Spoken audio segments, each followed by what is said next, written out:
Hi guys, my name is Sean. I'm a houseplant enthusiast from Jakarta, Indonesia. I like to nerd out to the science behind how we can keep our houseplants happy and to multiply them in our homes. So if you're into that kind of content, do subscribe to my channel and send me likes. So thank you so much for clicking on this video, and if you're returning, welcome back. I'm actually new on YouTube. I've only been here for a little bit over a month and I've gotten over 2,000 subscribers and an overwhelmingly positive response. Thank you guys for your comments and positive encouragement. This keeps me going and it lets me know that there are a lot of people who are like-minded, who are interested in the same hobby that I'm in. And we're all in here together to learn and to grow as a community. So thank you guys for coming back. So today's topic is a very important one. I'm going to talk about watering and the science behind it. If you want to learn about lighting, that's actually my previous video, so do check that out later. So improper watering is a leading cause of plant death. I would say that about 90% of plant deaths are caused by overwatering. And today I will cover the science behind what water does for the plants, why they need it, and why they can't have too much of it. So a lot of you are probably guilty of going into a plant shop or nursery and asking the salesperson or the owner, like, oh, how often do I water this plant?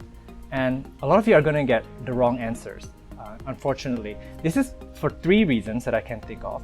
One is that the person is only familiar with his or her growing conditions. So they don't know your living space, they don't know your watering habits, they don't know so many factors outside of their own. So it's not their fault that they are giving you the wrong information. And point number two is that some of them probably don't even care. They don't, it could be a salesperson that just wasn't passionate about plants or passionate about your success in keeping the plant healthy and alive. So, we can't blame them. It's actually our job to look up our individual plant species and our environment, to be familiarized in how we can care for them.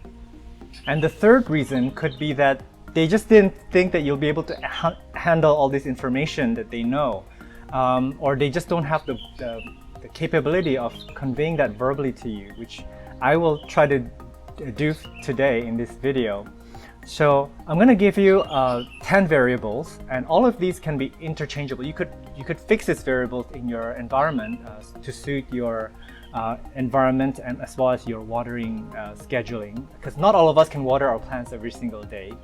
And I know that some of you may be intimidated by the science that, oh, this may be too difficult for me, but as I go through the points, you will start nodding along with me, because a lot of things you already know. I'm just reminding you of that, and it's just not that complicated. So without further ado, I'm going to take you to the classroom and I'm going to draw you a little planty diagram of why we cannot overwater our plants. Okay, so here is a drawing of a plant, and if you take off the pot, you can see some of the naked roots. A plant is always going to be growing. It's going to keep putting out roots, bigger stems, taller stems, and more leaves. A plant that is standing still, that stopped growing, is basically going to die. And what causes them to grow is through this process called the photosynthesis, which I'm sure a lot of us already know, but let me quickly recap with you. So it's light, whether it's sunlight or artificial light, that is going to react with carbon dioxide in the air and with water. And water usually comes from the roots, so they're uptaking the water and the nutrients. Although a little bit of water does get absorbed by the plant through the foliage. But don't go misting your plant or anything crazy, because that is not an efficient way for the plant to take in water. So when you have photosynthesis, the plant creates sugar, and that sugar is what gives it its growth, its mass, its physical, its physical being, right? And then let's define the roots, because this is important. So the three functions of roots: number one is to anchor the plant, to make sure that it doesn't get blown away by the wind or knocked over. That's pretty obvious. The second one is to uptake water and nutrients from the soil. And the last one, this is the most important factor that we're going to discuss here, is that the roots actually do need to breathe oxygen. A lot of us don't know that. So the soil needs to have aeration. I'm going to put a disclaimer here. Some species, like aquatics or plants like seaweeds or plants that live under the water, they have managed to figure out how to get oxygen elsewhere. But for our common house plants, they all need to breathe oxygen. This is why you cannot keep dumping water on them, because you'll drown them, essentially. So we need to discuss how roots absorb water. They don't have mouths, right? They can't just like eat water through the soil or nutrients. They do this through a process called osmosis. And let me quickly explain what osmosis is. It's a physical property of water where it's just going to move from an area of high saturation to a low saturation. So this means that the roots are always, if there's moisture in the soil, the roots are always going to be taking up that water, and it's going to push it up the stem no matter what. The roots cannot say, again, it doesn't have a mouth. It cannot say, oh, I'm full, like I'm done, I'm just going to stop eating. No. So no matter what, the roots are always going to be taking in water. In nature, actually, whatever soil media that the plant has adapted to live in will always dry out.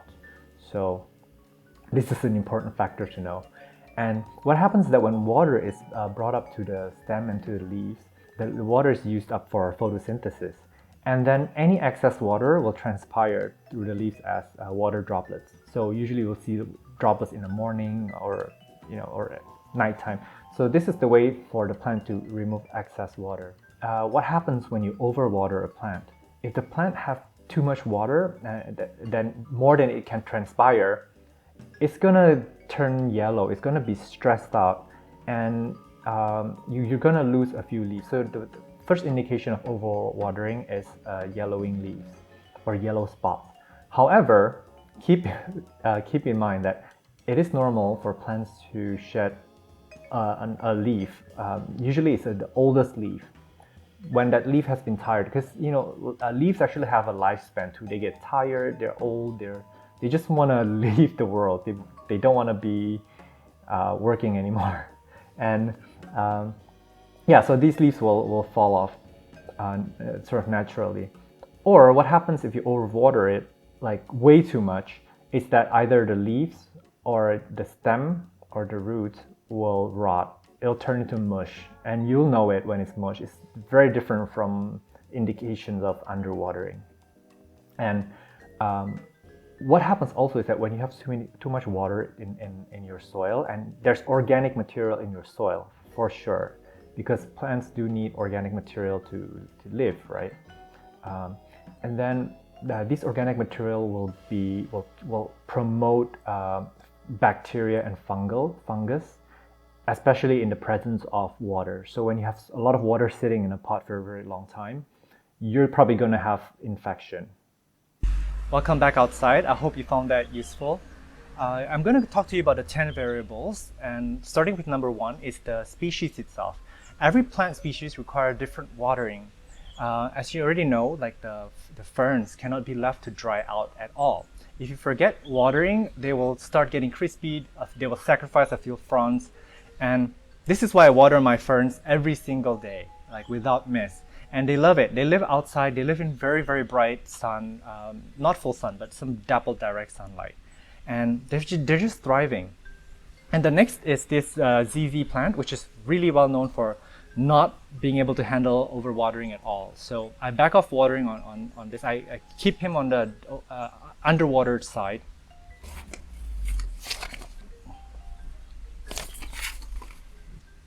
And you also have your cacti and succulents, of course, and they don't like to be watered much at all, probably once or twice a month.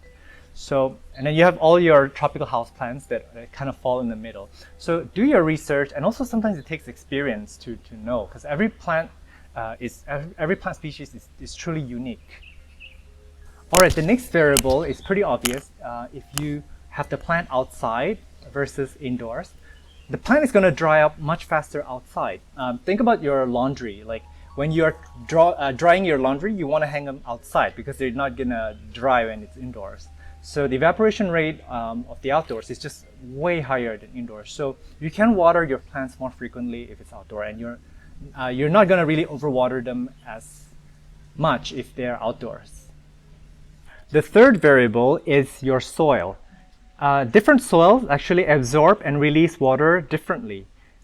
For example, you could have your clay or silt-like soil that really holds on to moisture for a very long time, and you could also have your peaty, like cocoa peat or peat moss, that holds on to moisture but releases them slowly.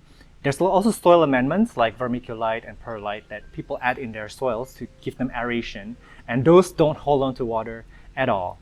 And then you have your aeroid mix, which is very chunky. Usually it's either coconut chips or orchid pine barks.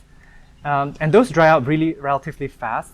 And finally, you even have plants that don't live in media at all. They don't, like orchids, they're epiphyte. They don't require any media for them to live in. They just want to grab onto something. And when it rains, they get rained on, they get wet, but they'll get dry in like a few minutes, and they love it. They're perfect with that kind of conditions. So the third variable would be the pot type. The most common ones that we use are terracotta and plastic pots. And a lot of you have a preference as to whether you like terracotta better or plastic better. Personally, for me, I prefer terracotta better, but I can't afford to have all my plants in terracotta. They're quite pricey. Terracotta is made of biodegradable material. They do break down in time. So they're also porous, which means that air and water can enter through all sides of the pot. This means that they can dry out way faster than a plastic pot. And as you know, a lot of houseplants do want to dry out between watering, so you're less prone to overwater when you're using a terracotta pot. Conversely, plastic pots, they hold moisture a lot longer. And the only way that moisture can exit the pot is when the roots absorb the water or when there's surface evaporation from the top of the pot. One of the benefits of using the plastic pot, number one, is that it's inexpensive. And number two is that you can actually lift the pot and feel the weight of the media. And since the media is about 70 to 80% water, you can tell when the plant is dry just by picking it up. Unfortunately, you can't do that with the terracotta pots. The fifth variable is pot size. I'm going to take you to the classroom and show you a diagram of how pot size affects watering frequency, and I'll be back. So we're back at the drawing of the plant, and here is the plant sitting comfortably in a pot, and judging from the root ball size, it's perfect. And I'm going to show you what happens oftentimes, and that's a much bigger pot, right? So the seller is probably going to sell you a plant in a huge pot, and the plant has a tiny root ball. Or you may have opted to repot your plants this way. And there's some school of thought to why people would do this, and that is that the roots will grow into the space, so that might encourage the plant to grow faster and more vigorously. And another possibility is that the plant may look more expensive if it's sitting in a big pot. It may fool the customer into thinking, oh, there's an established root system in there, this plant's worth a lot of money, rather than if they sat in a tiny pot. And the last possibility is probably that the customers here in this region may not be interested in repotting any of their plants, so they want to keep the plant there for like the rest of its life, like 5 to 10 years. So those are some possibilities. And let me tell you why it's dangerous to put a plant in this kind of setup. First of all, when you water the plant, you may be watering it from the side of or whatever, and you may not have watered it evenly. You may have just watered the sides, and the root. We don't know where the root ball is. The root ball could curve to the left or to the right, and that root ball may not have access to that water, so you have an uneven water in the pot. Also, another problem is that when you are watering it, let's say you're watering it evenly, the roots are going to be drinking up that water. However, any water that's not taken in by the roots are just going to sit in the pot. It's just going to hang out there for, I don't know, forever and ever. And this creates a party town for bacteria and fungal. It's going to tell them, hey, come on over. We've got food, water, we've got booze. And these fungal and bacteria are going to destroy your plant. It's going to kill it. And it's going to also invite pests too. So it's one hell of a party.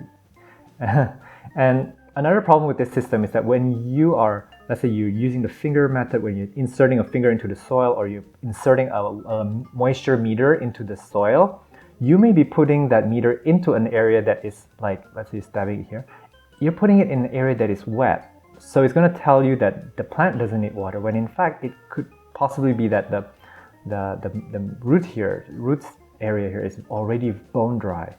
So this is not recommended at all. So guys, put your plants in tight pots. Okay, so we're back here with some examples. Actually, plants don't require a big pot to thrive. As you can see from this Rhaphidophora, it's got a tiny pot, but it's kept continuing to push out new growth. And I've actually pulled this out of the pot a few days ago, and it's not even root bound yet. So you don't really need a big pot for your plants. Again, it depends from every species.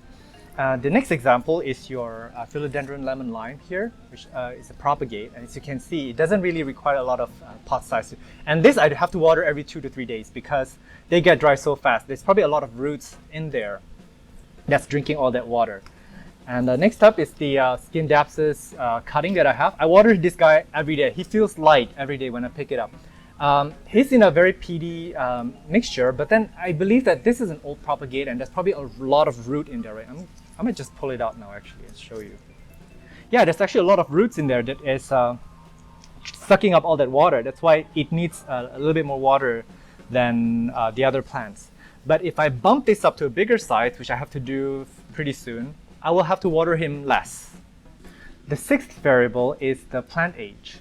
I have here a Dischidia, and there's a baby Dischidia, it's dragon jade, and the baby is not drinking as much water as the adult form, of course, because the adult form has so many growth points and it's healthy and it's just pushing out, it just needs so much energy to continue pushing out new growth. So I wouldn't water this the same way I would with the baby plant.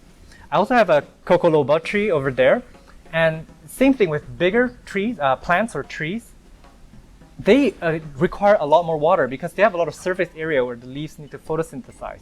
And also with bigger plants, by the way, they're not as prone to overwatering, only because they have a lot more leaves, surfaces for them to get rid of that excess water in case you do overwater. So for propagation, you also need to play around with the moisture in the soil. Whether you water propagate or you stick the cutting right into soil, they need a certain moisture requirement for them to put out roots and grow into adult plants. So the seventh point is light intensity. When you place plants in a brighter spot, they're going to need more water to complete that photosynthesis. If you put them in a brighter spot than before and you kept the same watering schedule, they're going to dry out because they're receiving all that sun, but they're not getting any water to process all that sunlight. So the next point would be temperature and humidity. Of course, whether it's indoors or outdoors, that will affect your evaporation rate. So you need to factor in your watering schedule according to the season and your temperature and your humidity. So the ninth factor would be your water. There's so many different types of water out there. I can think of 3. One would be your tap water, your distilled water, as well as your rainwater.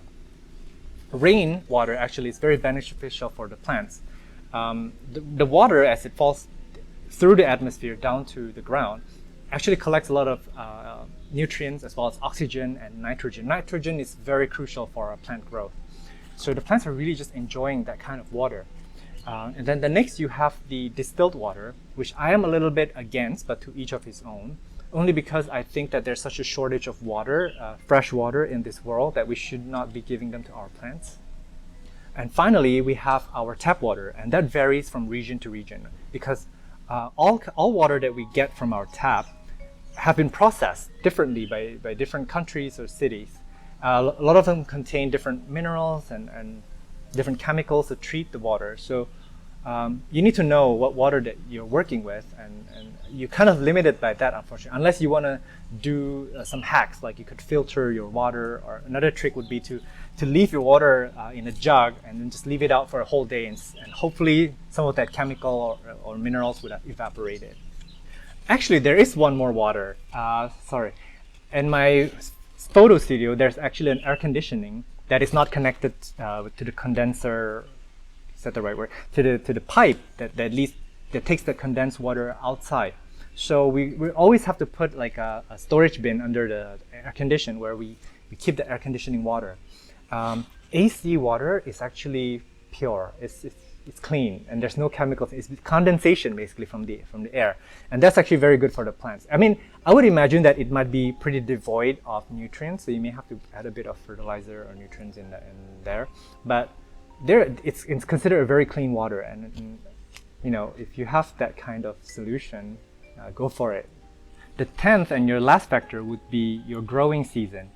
Different plants go through different growing seasons, and some go through a dormancy period. When plants go through a dormancy period, that means that they're not actively growing.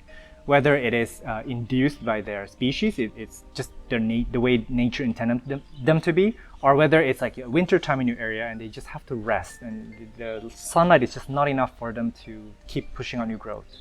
And when they're in a dormancy period, when they're resting, it's probably really polite not to keep dumping water into them. So you may have to cut down watering during those periods.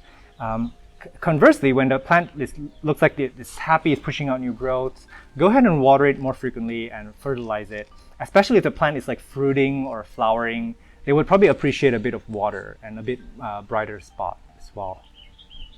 So that is your 10 contributing factors. I hope that wasn't too hard to digest. Next, I'm going to talk about how do we test. How do we know for sure that the plant needs watering? Number one, a moisture meter.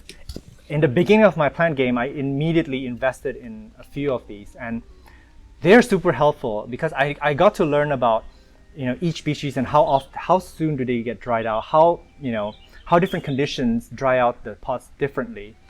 And I don't really have a lot of plant death in my experience. I know a lot of you probably have a bigger struggle with watering, but I never had it because I had this guy to thank.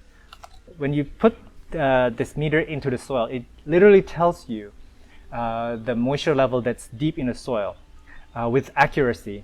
Of course, when you have a media that is more sparsely spaced, you actually need to be careful because the tip of the moisture meter here needs to touch the surface of the soil. But if there's a lot of porous area in the soil that is not touching the tip of the meter, it's not going to read the moisture in there. So just be mindful of that. But other than that, this is a really good tool. If you're a beginner, you need one of this. Or if you have friends that are beginning in their houseplant journey, give them like 5 of these. They'll appreciate it. So the next tool that you have is your own finger. You can stick your finger like 2 knuckles deep into the soil, kind of wiggle it in carefully, not to break any roots, and kind of feel the moisture in there. Usually you can feel like the dampness of the soil inside. Personally, I still prefer the moisture meter. It's far cleaner and it's far more accurate. So highly recommend you to get the moisture meter. And the next method actually only works with plastic pots. So you can lift the pot and see if it's heavy or not. Usually when soil is bone dry, the pot would feel like as light as air. The next method is fairly straightforward. You just basically look at them, look at the leaves. They'll give you signs. Some of them would get wrinkly, or some of them would just droop, and that's when you know like you should water them. And don't be afraid to touch your leaves, guys. Go ahead and give them a good pet, because the leaves will tell you whether the plant is full or not, full of water or not. Usually when the leaves feel firm or succulent or really solid, that means that they're actually doing well. But if the leaves feel soft or limp, that's when you know you should water them. And of course, you want to take the old leaves, not the new baby leaves. When plants come up with a new leaf, the new leaves are definitely going to be limp. So that's not going to be an accurate way to find out if they need water or not. And guys, when you've lived with your plants for a while, you start to have a relationship with them. You know when they need watering without even having to measure anything.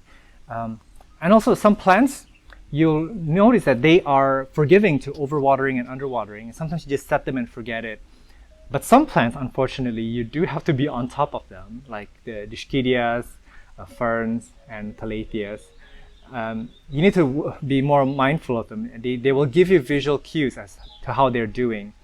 So get to know your plants and give it time. It takes time to know your plants. Don't think that you can understand watering for a certain species in your living space within a week of you getting it.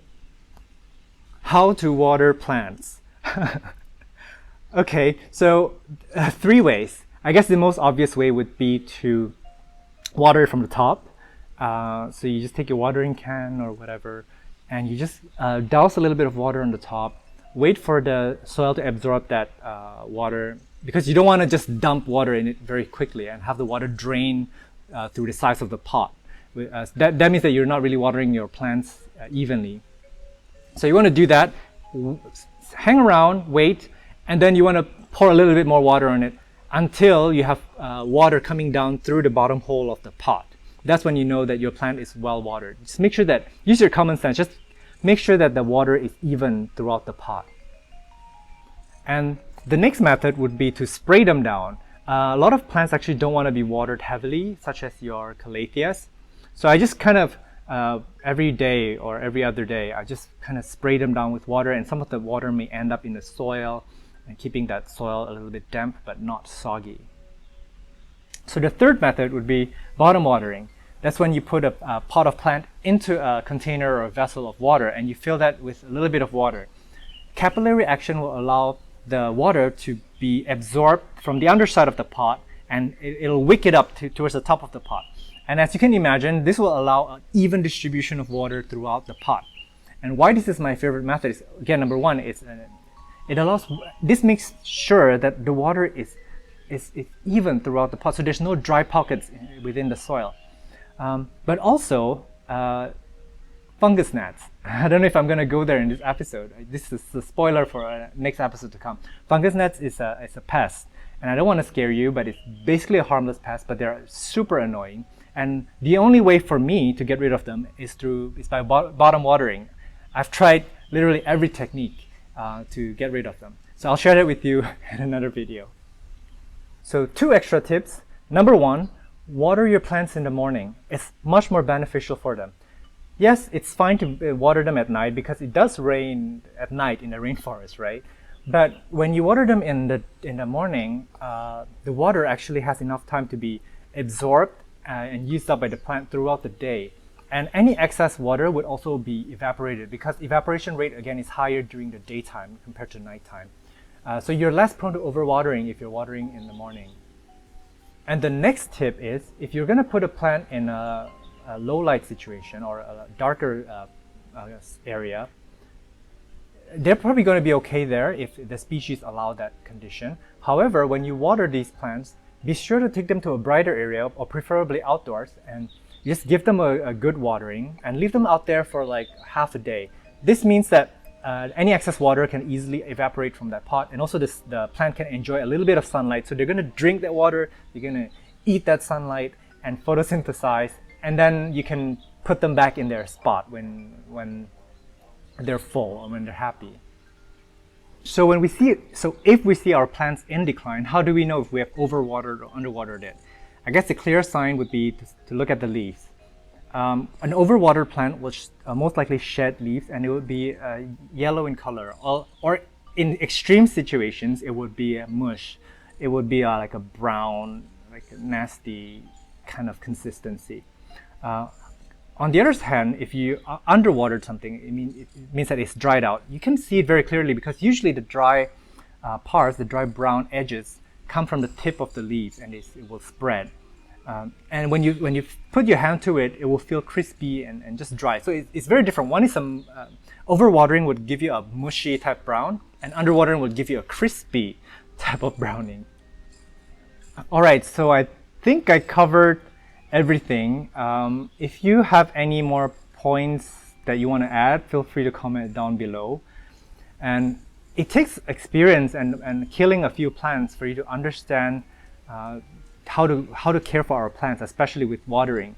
So don't be afraid to try that. And watering is actually fun when you think about it this way, because when you're no longer watering everything on a schedule, it's kind of like those video games when you are harvesting things, like those farm games, cooking games, where you're harvesting different things and collecting points at different times. This is sort of similar, but this is played in a real world setting. And each plant will have a different requirement of watering, and you need to really check on them. it makes it super challenging and fun. And this challenge and sometimes failures and success and this intense relationship you have with your plants is something that you own, that is your own, and nobody else can understand it. That's why a lot of people call us the crazy plant people. But this is what makes it exciting and rewarding, whether you are collecting plants as a hobby or as a trade. So I guess this is all the time I have for you today. Thank you for watching me ramble for so long. Next up, I have a video on soil and soil science. I will show you how I mix my soils for different plant species, and hopefully I think you'll find that very useful. If you like this video, do check out my other videos, and please do subscribe to my channel, comment down below, and send me likes, all that good stuff. I'm @botanist on Instagram. Meanwhile, stay safe and take care. Bye.